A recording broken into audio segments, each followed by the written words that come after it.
Hello students, in the continuation of chapter 4 Civics Working of Institution, here we discuss about powers और functions of Parliament। जैसा कि आप जानते हैं parliament एक बेस है जहाँ पे लोकसभा राज्यसभा के जो मेंबर्स होते हैं बैठ के किसी भी मैटर से रिलेटेड डिस्कस करते हैं। तो ये जो डिस्कशन होता है ये जो बिल्स होते हैं बाद में फाइनलाइज कहाँ से होते हैं, पार्लियामेंट से। और पार्लियामेंट में जो हेड होते हैं वो कौन होते हैं, प्रेसिडेंट। प्रेसिडेंट के एसेंट के बाद ही वो फाइनल किए जाते हैं। तो powers and function of parliament अगर हम पढ़ेंगे तो उसमें ये देखेंगे कि किसी भी तरह का कानून बनाना और उसमें बदलाव करना, यानी कि लॉ मेकिंग एंड उसमें जो चेंजेस होते हैं, अमेंडमेंट होते हैं, वो पार्लियामेंट के थ्रू ही किए जाते हैं। ऑर्डिनरी बिल हो या मनी बिल हो, कोई भी तरह का बिल हो वो पार्लियामेंट से ही पास होता है, यानी पार्लियामेंट के थ्रू ही उसे पास किया जाता है। लोकसभा मेंबर, राज्यसभा मेंबर यानी कैबिनेट और council of minister plus Rajya Sabha members उन पे डिबेट करते हैं और फिर उसको फाइनलाइज किया जाता है। जॉइंट सेशन होता है। देखिए जैसे कि मनी बिल सिर्फ लोकसभा ही पास करती है, लेकिन राज्यसभा में उस पर लॉन्ग डिस्कशन होता है। लेकिन अगर जॉइंट सेशन की ज़रूरत है, यानी कोई भी मैटर ऐसा आ गया है कि कोई एक सीनेट उसे पास नहीं कर पा रही है, तो फिर क्या होता है, दोनों का सेशन यानी एक साथ राज्यसभा और लोकसभा के मिनिस्टर्स को बुलाया जाता है, मैटर रखा जाता है। प्रेसिडेंट ऐसी मीटिंग को प्रेसिडेंट कॉल करते हैं, यानी कि वो उसे प्रिसाइड करते हैं, निर्धारित करते हैं कि किस मैटर पे कब दोनों का सेशन किया जाएगा। तो पार्लियामेंट उसमें इंटरप्ट करती है। Rajya Sabha can delay money bill for not more than 14 days. जैसा मैंने आपको बताया कि जो लोकसभा है वो मनी बिल पास करती है, यानी अपने यहाँ से डिसाइड होता है, लोकसभा से डिसाइड होता है कि वो कितना बजट पास करेगी मनी के, मतलब किसी भी चीज़ के एक्सपेंडिचर के लिए। फिर उसे फॉरवर्ड किया जाता है राज्यसभा के लिए। राज्यसभा उस बिल को देखती है, डिबेट करती है और जो रिकमेंडेशन होती है वो उस पर लिख देता है, लेकिन उसको चेंज नहीं कर सकते और न ही उस बिल को रिजेक्ट किया जा सकता है। उसे क्या किया जा सकता है, उसमें अमेंडमेंट के लिए वापस लोकसभा को ही भेजना होता है। और सबसे बड़ी बात यह है कि 14 डेज से ज़्यादा विधानसभा उसे होल्ड नहीं कर सकती है, उसे वापस लोकसभा को रिटर्न करना होता है। फिर लोकसभा चाहे तो उस बिल को एक्सेप्ट करे या उन रिकमेंडेशन को ना करे। No confidence against the council of minister leads then to quit. Non confidence motion जो लोकसभा होती है उसके अगेंस्ट नहीं लाया जा सकता। हाँ, अगर प्राइम मिनिस्टर क्विट कर देते हैं तो सारे मिनिस्टर्स को भी उनके साथ क्विट करना ही होता है। अब हम पढ़ेंगे पार्लियामेंट सुप्रीम लेजिस्लेटिव बॉडी होती है। अब हाउसेस ऑफ पार्लियामेंट पढ़ेंगे हम, लोकसभा एंड द राज्यसभा। लोकसभा जैसा कि आप जानते हैं लोअर हाउस होता है, जिसमें प्राइम मिनिस्टर बी हेडेड, यानी प्राइम मिनिस्टर गवर्नमेंट के हेड होते हैं, और फिर नीचे काउंसिल ऑफ मिनिस्टर्स होते हैं, और काउंसिल ऑफ मिनिस्टर के साथ कैबिनेट मिनिस्टर होते हैं। कैबिनेट मिनिस्टर हमेशा डिपार्टमेंटल हेड होते हैं, जो कि 60:80 के रेशो में या नंबर में होते हैं, जो डिफरेंट स्टेट से इलेक्ट किए जाते हैं। तो यहाँ हम पढ़ेंगे पहले लोकसभा के लिए। Lok Sabha is called lower house. Lok Sabha lower house के नाम से जाना जाता है, जैसा कि आपको नाम से ही समझ में आ रहा है। लोकसभा, लोक यानी क्या होते हैं, पीपल, और उनकी जो मीटिंग होती है या उनकी जो ऑर्गेनाइजेशन यानी मिलके जो एक मीटिंग बनती है वो क्या कहलाती है, सभा जिसको बोलते हैं, वो Lok Sabha. Total present member of Lok Sabha कितने हैं, 545 मेंबर हैं। Member elected for 5 years directly. Members जो होते हैं लोकसभा के, जो एग्जीक्यूटिव मेंबर्स होते हैं, पॉलिटिकल मेंबर्स भी इन्हें बोला जाता है, वो 5 ईयर्स के लिए इलेक्ट किए जाते हैं और directly elected by the people, यानी citizen of India 18 and above, यानी 18 साल या उससे बड़े जो भी नागरिक हैं वो इनको इलेक्ट करते हैं, डायरेक्टली इलेक्ट किए जाते हैं। टेन्योर इनका 5 इयर्स होता है। लोकसभा क्या करती है, मनी बिल पास करती है। अब हम बात करते हैं राज्यसभा के लिए। राज्यसभा डायरेक्टली आपको क्या ध्यान रखना है कि लोकसभा डिसॉल्व की जा सकती है। प्राइम मिनिस्टर अगर क्विट करते हैं तो सारे मेंबर्स भी उनके साथ ही क्विट कर जाते हैं, यानी पूरी गवर्नमेंट ही बर्खास्त कर दी जाती है अगर प्रेसिडेंट एक्शन देते हैं तो। राज्यसभा अपर हाउस कहलाता है। टोटल मेंबर्स जो प्रेजेंट मेंबर्स हैं राज्यसभा के 245 मेंबर्स हैं। मेंबर इलेक्टेड इनडायरेक्टली, ये आपको ध्यान रखना है, जो लोग राज्यसभा के मेंबर्स हैं वो डायरेक्टली इलेक्टेड नहीं होते हैं, इनडायरेक्टली इलेक्टेड होते हैं। किस में से इलेक्टेड होते हैं, जो कि इलेक्टेड मेंबर ऑफ स्टेट्स हैं और यूनियन टेरिटरी हैं, उन्हीं में से राज्यसभा के मेंबर्स को इलेक्ट किया जाता है। रिटायर इन 2 ईयर्स, इनका जो टेन्योर होता है वो 5 ईयर्स का होता है और हर 5वें साल में, यानी कि जिनके कंप्लीट होते जाते हैं हर 2 साल में उनको रिटायर कर दिया जाता है। लोकसभा हमेशा जो ऑर्डिनरी बिल होते हैं उन्हीं को पास करती है, उन्हीं पे डिबेट करती है और अपना एक्शन देती है। फाइनलाइज कौन करता है, हमेशा आपको ध्यान रखना है, फाइनलाइज हमेशा हेड ऑफ द स्टेट यानी प्रेसिडेंट ही करते हैं।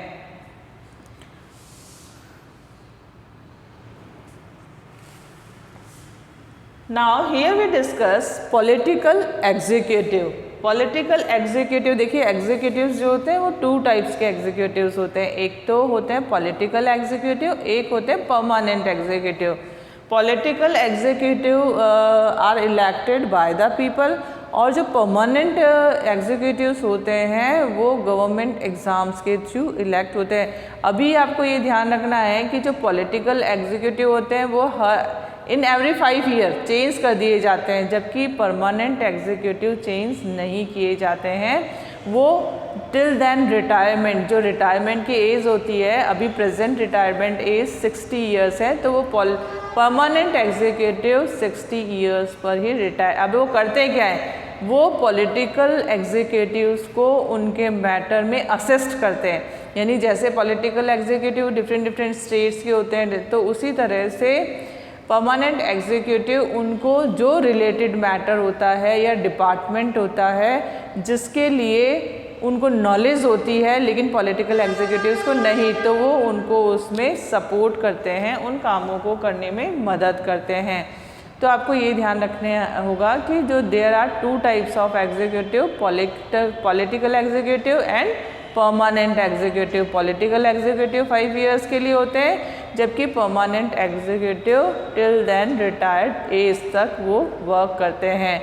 हमेशा पॉलिटिकल एग्जीक्यूटिव चेंज हो जाते हैं लेकिन परमानेंट एग्जीक्यूटिव चेंज नहीं होते हैं। बस उन्हें बनाए रखने का काम क्या होता है, वो पॉलिटिकल एग्जीक्यूटिव को उनके रिगार्डिंग मैटर में सपोर्ट करते हैं, असिस्ट करते हैं। जैसे कि डिफरेंट कैबिनेट मिनिस्टर्स हैं, वो क्या होते हैं, जैसे एजुकेशन मिनिस्टर है, होम मिनिस्टर है, फाइनेंस मिनिस्टर है, तो उनको क्योंकि वो हर 5 साल में बदल जाते हैं, नॉलेज नहीं होता है, तो वो उनको उस कामों में मदद करते हैं। हम पहले बात करते हैं प्रेसिडेंट की। प्रेसिडेंट जैसे मैंने आपको बताया कि प्रेसिडेंट क्या होते हैं, हेड ऑफ द स्टेट होते हैं। President head of the state होते हैं। इनकी जो पावर्स है वो executive, legislative, financial, judicial and emergency powers होती हैं। जो एडमिनिस्ट्रेटिव या एग्जीक्यूटिव पावर्स हैं तो उसमें क्या है, प्राइम मिनिस्टर से लेके काउंसिल ऑफ मिनिस्टर को इलेक्ट करने का सारा काम किसका होता है, प्रेसिडेंट का होता है। यानी कि उनको बताते कौन है, इलेक्ट हो जाने के बाद प्राइम मिनिस्टर सजेस्ट करते हैं और प्रेसिडेंट उनको अपॉइंट करते हैं। जितने भी चीफ्स होते हैं, यानी चीफ जो जस्टिस जुडिशरी के चीफ हैं, यानी सुप्रीम कोर्ट के चीफ हैं और इलेक्शन कमिश्नर हैं, हर रिजर्व बैंक के चीफ, मतलब हर के चीफ को कौन इलेक्ट करता है, हर डिपार्टमेंट के चीफ को इलेक्ट करने या उनको अपॉइंट करने का काम प्रेसिडेंट ही करते हैं। लेजिस्लेटिव पावर में क्या है, कोई भी बिल, लेजिस्लेटिव पावर में यानी कानून भी उनके पास होता है। जो भी बिल, चाहे वो लोकसभा से आया है चाहे वो राज्यसभा से आया है, वो बिल बिना प्रेसिडेंट यानी राष्ट्रपति की सहमति के बिना आगे नहीं बढ़ाया जा सकता है। प्रेसिडेंट भी क्या करते हैं, उनको देखते हैं और उन पे अपनी रिकमेंडेशन लिख देते हैं कि इसमें ये बदलाव करने ज़रूरी हैं। हालांकि ये बात अलग है कि फिर वो राज्यसभा या लोकसभा में मानी जाए या न मानी जाए, लेकिन फाइनलाइज प्रेसिडेंट ही करते हैं। फिर है financial power. No financial bill can be placed in the parliament his recommendation. कोई भी फाइनेंशियल मैटर यानी कि हर एक काम को करने के लिए क्या रिक्वायर्ड होता है, मनी। तो इकोनॉमिक कंडीशन में किस तरह से क्या बिल पास करने हैं और फाइनेंशियली मैटर क्या रहेंगे, वो सब भी बिना प्रेसिडेंट की सहमति के, अप्रूवल के नहीं किए जा सकते हैं। नेक्स्ट है जुडिशियल पावर। जुडिशियल पावर का मतलब क्या है कि अगर वो किसी भी, जैसे जो जुडिशरी है, फाइनल डिसीज़न हो गया, अब फाइनल डिसीज़न के बाद भी अगर प्रेसिडेंट चाहें तो उनमें क्या कर सकते हैं, उनको माफ़ी देने या फिर सज़ा को कम करने का आदेश भी दे सकते हैं। ये हक भी उनके पास होता है। वैसे ये माना जाता है कि जुडिशरी है वो इंडिपेंडेंट है, लेकिन फिर भी अगर वो चाहें तो उस सज़ा को कम करने का आदेश दे सकते हैं। जैसे कि कसाब के मैटर में उसको फांसी होनी थी, लेकिन प्रेसिडेंट जो उस समय APJ अब्दुल कलाम थे, उन्होंने बोला था कि इसको लाइफ टाइम इम्प्रिजनमेंट दे दिया जाना चाहिए, लेकिन बाद में डिसीज़न यही रहा, फाइनल ये हुआ कि उसे लाइफ टाइम इम्प्रिजनमेंट की जगह फांसी ही दी गई। क्यों? क्योंकि जो मैटर वापस राज्यसभा में, लोकसभा में गया तो वहाँ यही डिसाइड किया गया कि जो उसका क्राइम था वो बहुत ही इनह्यूमिलेट था, अमानवीय था, इसके लिए उसे फांसी ही दी जानी चाहिए। लेकिन प्रेसिडेंट के पास ये हक होता है कि अगर वो चाहे तो उसमें कमी कर सकते हैं या माफ़ भी कर सकते हैं। फिर नेक्स्ट है emergency power. Emergency in constitution with prime minister and council of minister, वो एमरजेंसी लगा सकते हैं। यानी जैसे अचानक, जैसे गवर्नमेंट को क्या होता है, प्रूव करना होता है, अपनी वर्किंग को प्रूव करना होता है कि वो सक्सेसफुली वर्क कर रहे हैं, और अगर ऐसा नहीं होता है तो फिर government in the compensation of that work वो क्या कर सकते हैं, जो प्रेजेंट गवर्नमेंट होती हैं उनको ख़त्म करने का और नए जो उसके बाद नेक्स्ट होते हैं ना, उसको अपॉइंट करने का आदेश। लेकिन अभी तक हालांकि ऐसा हुआ नहीं है, सभी गवर्नमेंट ऐसी आई हैं जो अपने वर्क को प्रूव कर देती है। और अगर in the condition of war, अगर कहीं लड़ाई छिड़ जाती है तब भी वो एमरजेंसी को लागू कर सकते हैं। यानी कि जो सुप्रीम पावर होती है वो पार्लियामेंट के थ्रू प्रेसिडेंट ही अप्रूवल देते हैं।